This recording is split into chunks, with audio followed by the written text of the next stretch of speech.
ఒక మధ్యతరగతి కుటుంబం వాళ్ళు నిత్యావసర సరుకులు కానీ రేషన్ సరుకుల మీద ధరలు పెంచడం వల్ల మనం తెలుగు మహిళలుగా నారా లోకేష్ గారి పిలుపు మేరకు ఈ రోజున మంగళగిరి పట్టణంలో అన్నా క్యాంటీన్ దగ్గర కార్యక్రమం గంటా వరకు కార్యక్రమం జరుపుకోవడం జరుగుతుంది. ఈరోజు జీరో సీఎం గారు అంటే అభివృద్ధి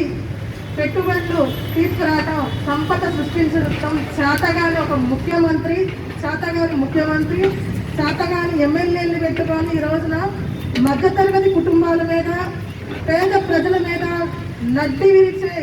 ప్రయత్నం ఒకటి జరుగుతుంది. అది ఏ రూపంలో అంటే గ్యాస్ ధరలు పెంచడం కానీ, లేదంటే కరెంటు బిల్లులు పెంచడం కానీ, లేదంటే నిత్యావసర సరుకుల పై ధరలు పెంచడం, లేదంటే రేషన్ మీద ధరలు పెంచడం, సిమెంట్ మీద ధరలు పెంచడం, ఇసుక మీద ధరలు పెంచడం, ఇంటిపైన పన్నులు, ఆఖరికి మరుగుదొడ్లు ఎన్నుంటే వాటి మీద కూడా పన్ను పెంచడానికి నిర్ణయించుకున్న ఈ దిగుమాల సీఎం రేపు అశుద్ధం మీద కూడా ఎన్నిసార్లు వెళ్ళొస్తే అన్నిసార్లు ట్యాక్స్ వేసే పరిస్థితికి దిగజారిపోయిన సీఎం ఈ రోజున వీరు చేసే ఈ ఏదైతే ఉందో అభివృద్ధి చేయటం చేతగాక, సంపద సృష్టించడం చేతగాక, ప్రజల దగ్గర నుంచి దోచుకోవాలి అని చెప్పి ప్రతి మనిషి దగ్గర నుంచి, ప్రతి పేదవాడి దగ్గర నుంచి దోచుకోవటం కోసమే ఈ పన్నుల రూపంలో వసూలు చేస్తున్నాడు. కాబట్టి మనం ఈ ముఖ్యమంత్రి నెంబర్ 1 ముఖ్యమంత్రి కాదు, పనికి మాలిన ముఖ్యమంత్రి. ఇక్కడ ఉన్న లోకల్ ఎమ్మెల్యే ఆళ్ళ రామకృష్ణారెడ్డి గారు కూడా ఇంటి పన్నులు పెంచేటప్పుడు, లేదంటే కరెంటు ఛార్జీలు పెంచేటప్పుడు ఏమాత్రం కూడా స్పందించకుండా